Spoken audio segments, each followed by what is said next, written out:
Après ces quelques jours incroyables passés à Chiang Rai ainsi qu'un long trajet en bus pour allier cette fois la ville de Chiang Mai, ouais je sais, les noms se ressemblent, nous avons rapidement posé nos sacs à l'auberge avant de ressortir aussitôt, histoire de s'imprégner directement de l'ambiance de la ville.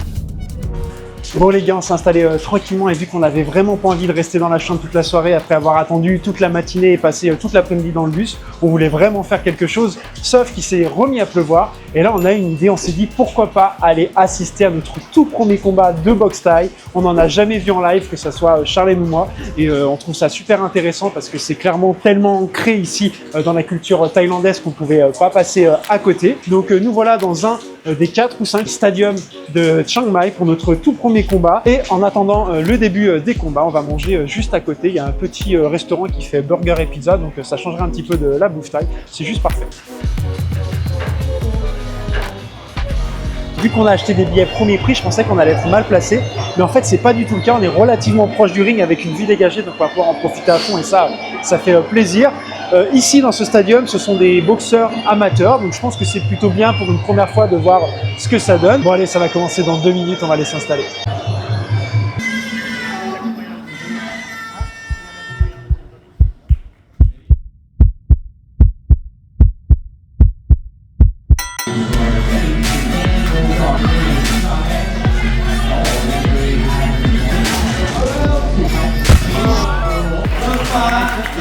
Bon bah les gars, premier KO de la soirée, le combattant est toujours au sol, il est en train d'être pris en charge par l'équipe médicale. Ça reste franchement impressionnant.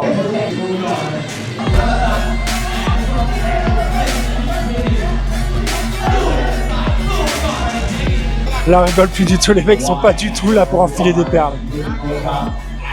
Là on voit clairement qu'on est monté d'un niveau, les combattants sont bien meilleurs. Alors après, j'y connais pas grand chose, mais clairement, ils sont plus rapides, plus forts, mieux entraînés, beaucoup plus techniques. Ça se ressent direct.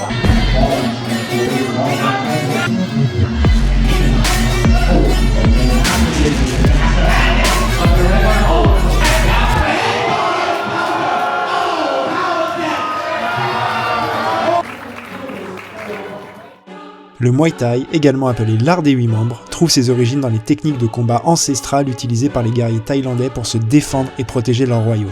À l'époque médiévale, le Muay Boran, son prédécesseur, était un art martial utilisé principalement sur le champ de bataille. Avec le temps, il a évolué pour devenir un sport populaire au cœur de la culture thaïlandaise. Le Muay Thai est bien plus qu'un simple sport. C'est un symbole de fierté nationale et une discipline profondément enracinée dans les traditions du pays. Les combats, souvent accompagnés de rituels et de musique traditionnelle, sont une façon pour les Thaïlandais de célébrer leur histoire tout en perpétuant un art ancien qui fait désormais partie intégrante de l'identité culturelle de la Thaïlande.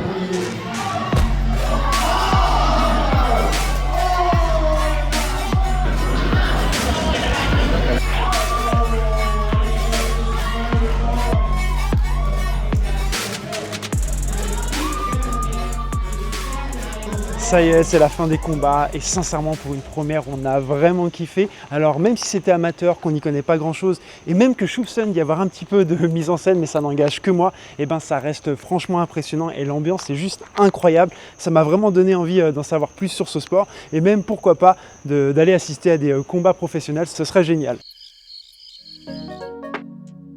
Le lendemain matin, nous sommes montés sur la colline à l'est de la ville pour visiter l'un des temples les plus sacrés du nord de la Thaïlande, le Wat Prata Doi Suthep.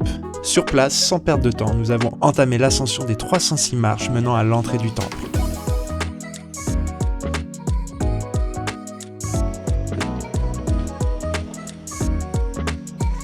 Khop Krap. Have a good day. On vient tout juste d'arriver à l'entrée du temple. Le prix pour pénétrer à l'intérieur, c'est 30 bahts par personne. Et en plus, le soleil est doucement en train de revenir, ce qui est une super bonne chose parce qu'apparemment là-haut, tu as vraiment des points de vue magnifiques sur toute la vallée. Oh, la vue est incroyable. On voit tout Chiang Mai plus toute la vallée, c'est vraiment magnifique. Petit point histoire, le temple a été fondé en 1383 et selon la légende, il aurait été construit pour abriter une relique de Bouddha lui-même. Effectivement, selon la légende, un moine nommé Sumanatera découvrit une relique sacrée, un fragment de l'épaule du Bouddha. Après l'avoir présenté au roi du royaume de Lana, ce dernier décida de laisser un éléphant blanc, symbole de pureté, porter et guider le destin de la précieuse relique. L'éléphant blanc gravit les pentes de la montagne jusqu'à atteindre son sommet. Là, il s'arrêta, s'agenouilla à un endroit précis et se laissa mourir paisiblement. ce signe fut interprété comme l'endroit où la relique devait être déposée. Le roi fit alors construire un stupa doré à cet emplacement, qui abrite aujourd'hui encore la précieuse relique, attirant ainsi des pèlerins de toute la Thaïlande. Cette relique est devenue un symbole de dévotion et de spiritualité, renforçant le lien entre le peuple et sa culture bouddhiste.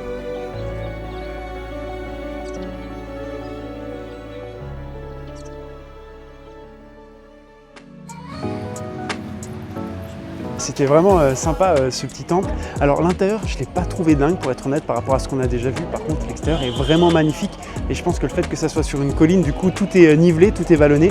Il y a énormément d'arbres, de fleurs, c'est très fleuri et du coup ça rend une atmosphère un petit peu différente de ce qu'on a l'habitude de voir. Donc ouais, on a vraiment beaucoup aimé. Je te le conseille vivement si tu passes vers Chiang Mai.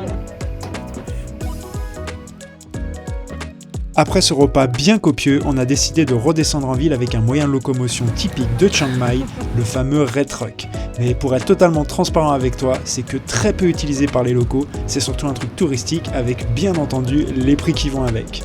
Mais tant pis, on avait vraiment trop envie de tester, alors après une courte négociation, on a finalement pris la route en direction de l'auberge où nous nous sommes posés le temps que la pluie se calme.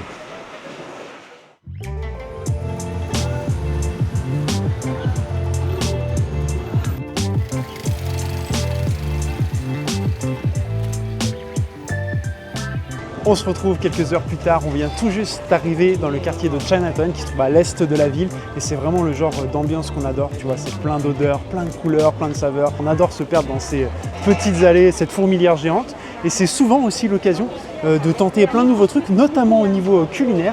Et ce soir, je sais pas pourquoi, mais je suis bien chaud pour essayer un truc que j'ai jamais mangé, c'est les vers. On a essayé déjà les scorpions, mais les vers jamais, donc je pense que c'est la parfaite occasion. Sawadee krap, I would like to try this please. Kopung krap. Bon les amis, il est temps de tester ces petits vers. Alors comme je te disais à Bangkok, on avait déjà essayé les scorpions. Et puis moi j'avais déjà essayé de mon côté tout ce qui est grillon sauterelle, mais les vers jamais de ma vie. Donc ça va être une première et on va tester ça en direct. Voilà comment ça se présente. C'est parti. Alors déjà c'est croustillant, c'est très farineux, c'est pas mauvais. Ça n'a pas vraiment de goût en fait. Maintenant c'est au tour de Charlène d'essayer les petits vers. Non, je peux pas commencer par la tête, c'est dégueulasse. Non, non, croque.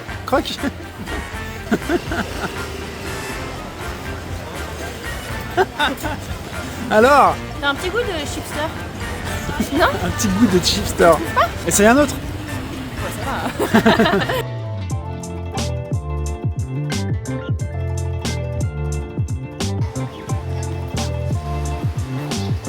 Il a pas peur.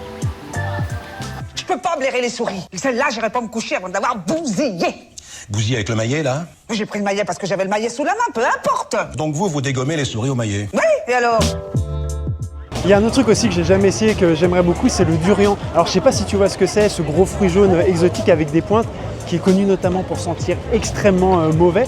Ici ça se vend beaucoup, d'ailleurs tu sens les stands à 50 mètres au moins parce que vraiment l'odeur est très forte. Mais apparemment le goût est bien meilleur que ce que ça sent. Beaucoup de gens disent que c'est plutôt très bon. Donc je pense que si tu arrives à passer au-dessus de l'odeur, c'est un truc à essayer. Et ça aussi, je me sens chaud d'essayer ce soir.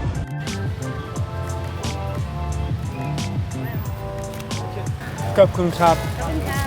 On passe donc au petit dessert, le durian. Alors déjà, c'est très cher, on s'est rendu compte que c'était vraiment pas donné. Et on va tester ça. Bon alors l'odeur est juste ignoble, on va pas se le cacher franchement. Heureusement, tu sens pas l'odeur derrière la caméra. Je vous le dis les gars, ça donne vraiment pas envie.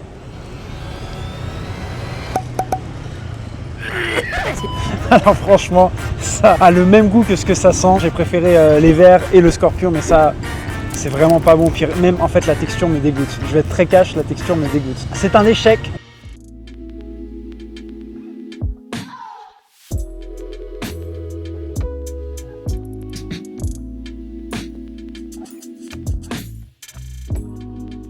On se trouve actuellement dans la vieille ville de Chiang Mai, là où il y a notre logement en fait, et on est en train de visiter l'un des 300 temples de la vieille ville, rien que ça, et c'est certainement l'un des plus connus, le Wat Pha Sin. L'entrée est complètement gratuite si vous visitez les extérieurs, par contre pour l'intérieur c'est 50 bahts par personne.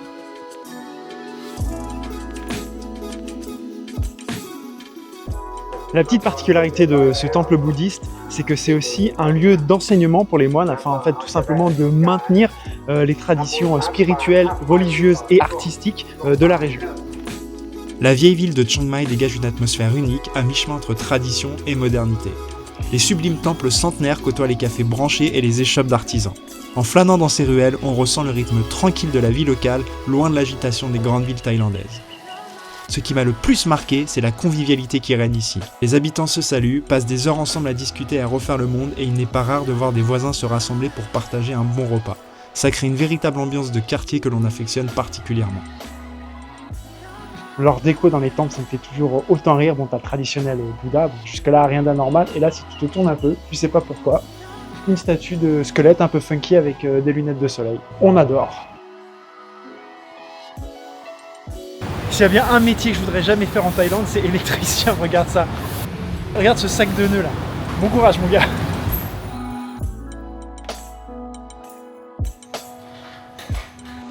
Je me suis commandé ça aussi les gars, c'est un jus de roselle qui est une variété d'hibiscus.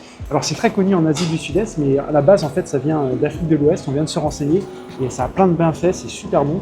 Je crois que c'est en phase de devenir l'un de mes jus préférés ici. Je crois qu'on est rentré pile poil à temps, regarde-moi ça, si c'est pas magnifique. C'est le déluge. On a vu que ça s'assombrissait, que ça devenait vraiment tout noir. On a checké la météo, ils annonçaient un orage du turfu. Et on est rentré il y a à peine 5 minutes. Il y avait une coupure de courant dans tout le quartier là. L'électricité vient de revenir. Je sais pas si ça va tenir ou pas. Mais là, avec ce déluge, autant dire que la suite des opérations pour aujourd'hui, niet.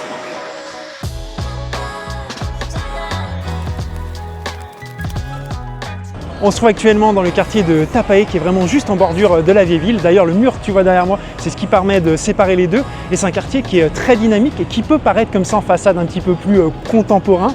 Mais en fait si tu prends le temps de t'enfoncer dans les toutes petites rues, tu vas te rendre compte qu'il y a encore plein de boutiques avec des artisans qui travaillent par exemple l'osier pour faire je sais pas, des paniers ou des chapeaux, le cuir pour faire des ceintures, des chaussures. Et il y en a vraiment de partout des petites boutiques comme ça. Tu peux voir les gens travailler, c'est hyper intéressant et franchement c'est super cool de s'y perdre.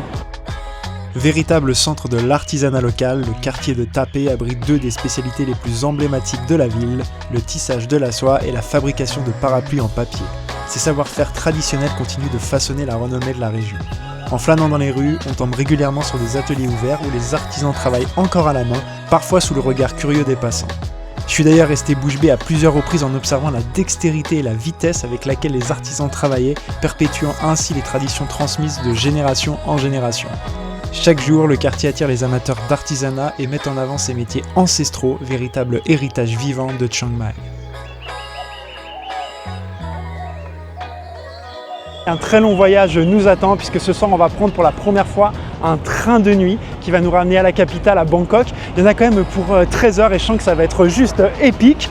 De Bangkok, on prendra un avion pour un vol très court d'1h10 qui va nous emmener dans la petite ville de Surat Thani, dans le sud de la Thaïlande. Et de là-bas, on finira par prendre un ferry qui va nous emmener sur la première île que l'on va visiter, Koh Samui. On a vraiment trop hâte parce qu'on sait que les paysages vont être complètement différents. Et j'espère que la météo d'ailleurs sera un petit peu meilleure. Petit arrêt pour manger avant d'aller récupérer les sacs à l'auberge et de filer à la gare pour prendre le train. Charlène a pris du riz frit avec du poulet. Moi, j'ai pris une omelette avec du porc. Ça a l'air très bon. Et en dessert, entre guillemets, on a pris un plat typique thaïlandais qu'on n'a pas encore goûté jusque-là. C'est le mango sticky rice. Donc, en gros, c'est du riz gluant, collant, avec de la mangue. Et apparemment, c'est super bon. Voilà du coup comment ça se présente. On a du riz un peu collant. Je pense qu'il est un petit peu sucré, la mangue. Et en fait, avec du lait de coco qu'on va venir verser dessus, ça va imbiber le riz. Voilà. En tant que fan de fruits exotiques, la coco mangue avec le riz un peu sucré, très très bon. On vient d'arriver à la gare, le train est déjà là, donc on va embarquer tout de suite.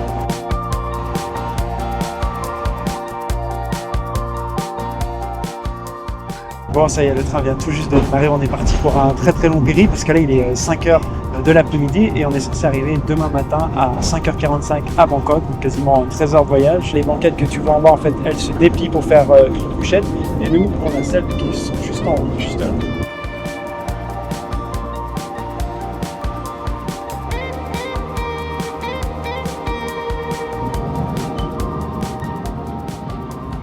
Bon les gars, petit bilan après ces premières heures passées dans le train, il s'est passé des trucs tellement absurdes, c'est bon, je te raconte ça. Alors déjà on a découvert les toilettes, ils ressemblent à des toilettes à la turque, tu vois, avec une marque de pied de chaque côté et au milieu un trou. Sauf que ce trou ne donne pas dans une cuve ou quelque chose pour réceptionner, il donne directement sur les rails, dans la nature. J'ose même pas imaginer l'état des rails après le passage de chaque train. Dans le même esprit, il y a un mec qui travaille dans le train qui est passé pour récupérer un sac poubelle qu'il y avait dans notre wagon. Et en fait, il l'a emmené entre deux wagons, là où c'est ouvert, et il l'a balancé dans la nature. Il l'a enfoui comme ça, entre les arbres et tout. Alors je rigole, c'est pas drôle, mais en fait, t'es tellement surpris par l'action que tu le regardes avec des yeux comme as, et tu sais pas quoi dire, quoi. C'est que des trucs comme ça, c'est complètement anarchique, c'est chaos, les gens mettent les sacs par terre, il y a des chaussures partout, il y a de la bouffe partout. Pour être complètement honnête avec toi, on s'attendait à vivre ce genre de choses, et justement, c'est pour ça qu'on a choisi le train de nuit, et pas un avion qui aurait été beaucoup plus court, c'est parce qu'on voulait vraiment vivre l'expérience, tu vois, on voulait vraiment vivre cette aventure du train de nuit, et on savait d'avance que ça allait être un petit peu le bordel et qu'on n'allait pas passer une super nuit, mais voilà, ça fait partie du voyage et on avait vraiment envie de l'expérimenter. Fatigués par cette nuit mouvementée mais heureux d'avoir vécu cette expérience, nous sommes arrivés directement à la gare de l'aéroport de Bangkok. Il était 6h30 du matin et notre vol ne repartait qu'à 17h. Oui, t'as bien compris, on allait devoir passer la journée entière dans l'aéroport. Mais je te rassure, c'est un choix de notre part. On aurait pu repartir bien plus tôt, mais le prix du billet était quasiment 3 fois plus élevé. Et tu connais, quand on est backpackers, chaque économie est bonne à prendre, n'est-ce pas ? On en a donc profité pour planifier un peu, mais pas trop, la suite du voyage et surtout faire le tri dans nos rushs photos et vidéos. Puis l'heure d'embarquer a finalement pointé le bout de son nez. 1h10 de vol plus tard et un ultime trajet en taxi au coucher du soleil, nous allions enfin pouvoir profiter d'une bonne nuit de sommeil. On se retrouve donc la semaine prochaine pour un épisode incroyable sur les îles thaïlandaises avec une petite surprise du nom de...